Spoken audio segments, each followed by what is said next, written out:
இன்றைய உணவு இன்றைய உணவு இன்றைய உணவு.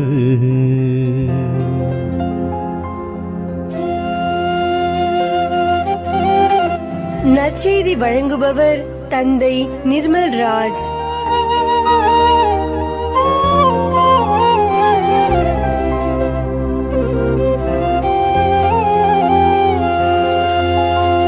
இயேசுவில் பிரியமுள்ள சகோதர சகோதரிகளே, உங்கள் அனைவருக்கும் இயேசுவின் பெயரால் வாழ்த்துக்களையும் ஜெபங்களையும் அன்போடு உரித்தாக்கிக் கொள்ளுகின்றேன். யோவான் நற்செய்தி 21ஆம் அதிகாரம் 20 - 25 வரை உள்ள இறை வார்த்தைகள் நம்முடைய சிந்தனைக்கு தரப்பட்டிருக்கிறது. யோவான் நற்செய்தியினுடைய கடைசி பகுதி இதுதான். அன்பானவர்களே, திருத்தூதர்கள் பேதுருவும் யோவானும் அதிகமாய் ஆண்டவரை அன்பு செய்தவர்கள். பேதுரு திரு அவையினுடைய மூளை கல்லாக இருக்க வேண்டும் என்று ஆண்டவரால் பணியமர்த்தப்பட்டார். அவர் வயது முதிர்ந்தவர். திருத்தூதர் யோவான் வயதிலே மிகவும் சிறியவர். ஆண்டவர் இயேசுவின் மீது அளவு கடந்த அன்பு கொண்டவர். ராவுணவு நேரத்தில் இயேசுனுடைய மார்பு பக்கமாய் சாய்ந்திருந்தவர் என்று யோவானை குறித்து நமக்கு சொல்லப்படுகிறது. அதன் பொருள் ஆண்டவர் இயேசுனுடைய தனிப்பட்ட அன்பிற்கு அவர் சொந்தக்காரராக இருந்தார். அன்பானவர்களே, இந்த யோவான் மற்ற சீடர்கள் எல்லாம் இயேசு சிலுவையை சுமக்க ஆரம்பித்த உடனே ஓடி போனார்கள். ஆனால் இவரோ சிலுவையின் அடியில் வரையிலும் நின்ற திருத்தூதராக இருக்கிறார். அன்பானவர்களே, இன்றைய நற்செய்தி வாசகத்திலே நாம் பார்க்கிறோம், ஆண்டவர் இயேசு உயிர்த்த பிறகு திருத்தூதர் யோவான் அவரை பின்தொடர்ந்து செல்லுகிறார். அதை பேதுரு தூரத்தில் இருந்து பார்க்கிறார். எனவே இயேசுவினிடத்தில் ஒரு கேள்வியை முன்வைக்கிறார். உம்மை பின்தொடர்கிற யோவானுக்கு என்ன நடக்கும் என்று கேட்கிறார். அன்பிற்குரியவர்களே, ஆண்டவரால் அழைக்கப்பட்ட திருத்தூதர்கள் ஒவ்வொருவரும் ஒரு சிறப்பு அம்சத்தை தன்னகத்தை கொண்டிருந்தார்கள். பேதுரு அனுபவசாலி, திருத்தூதர் யோவான் அன்புக்கு அடையாளம். திருத்தூதர் பேதுருவால் திருத்தூதர் யோவான் வழி நடத்தப்பட்டார், ஏனெனில் வயது குறைவாக இருந்ததினால். எனவே யோவானுடைய வாழ்வு எப்படியாக இருக்கும் என்கின்ற ஒரு அக்கறையில பேதுரு இயேசுவினிடத்தில் இந்த கேள்வியை கேட்டு இருக்கலாம், இவருக்கு என்ன ஆகும் என்று. ஆனால் ஆண்டவர் மிக தெளிவாக சொல்லுகிறார், நான் வரும் வரை இவன் இருக்க வேண்டும் என்று நான் விரும்பினால் உமக்கு என்ன, நீ என்னை பின்தொடர்.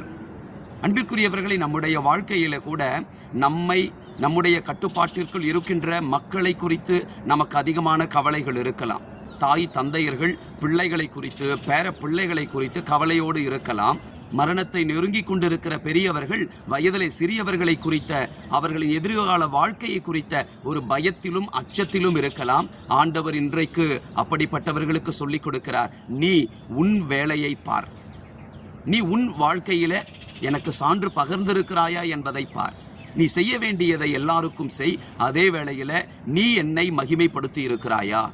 நீ நற்செய்தி பகிர்ந்திருக்கிறாயா? நீ சீடனாக சீடத்தியாக எனக்கு சான்று பகிர்ந்திருக்கிறாயா? அதை செய்.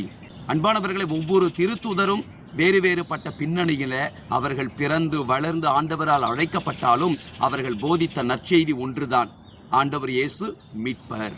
எனவே இந்த நற்செய்தியை நம்முடைய ஒவ்வொருவரின் வாழ்க்கையிலும் வெளிப்பட வேண்டும். நம் அடுத்தவர்களுக்கு செய்ய வேண்டிய காரியங்களை எல்லாம் கட்டாயம் செய்ய வேண்டும். அதே வேளையில மனிதர்களை குறித்த கவலையிலேயே சாகும் வரையிலும் இருந்துவிட்டால் கடவுளின் பராமரிப்பை நாம் மறுதலிக்கின்றோம், மறந்து போகின்றோம் என்று அர்த்தம். நாம் செய்ய வேண்டியதெல்லாம் செடியை நட வேண்டும், தண்ணீர் ஊற்ற வேண்டும். பலனை ஆண்டவர் தான் கொடுக்கிறவர். எங்கள் அன்பின் ஆண்டவரே, திருத்தூதர் பேதுருவும் யோவானும் அழைக்கப்பட்ட மற்ற திருத்தூதர்களும் தங்களுடைய அனுபவத்தின்படி, உம்மீது வைத்த அன்பின்படி அவர்கள் தங்களுக்குரிய விதத்தில் நீர் விரும்பினபடி நற்செய்தியை போதித்தார்களே. ஆண்டவரே, எங்களுடைய வாழ்க்கையிலும் ஞானஸ்நான அருள் அடையாளத்தினால் திருத்தூதர்களாக வாழ அழைக்கப்பட்டிருக்கிறோம். எங்களின் கரங்களிலே நீர் மந்தையை ஒப்படைத்திருக்கிறீர். மந்தைக்குரிய கடமைகளை நாங்கள் செய்ய எங்களுக்கு ஆற்றலையும் தருகிறீர்.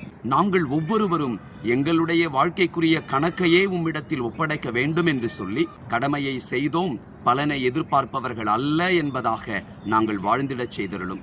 இயேசுவின் நாமத்தில் ஜெபிக்கிறோம் தந்தையே, ஆமேன். God bless you.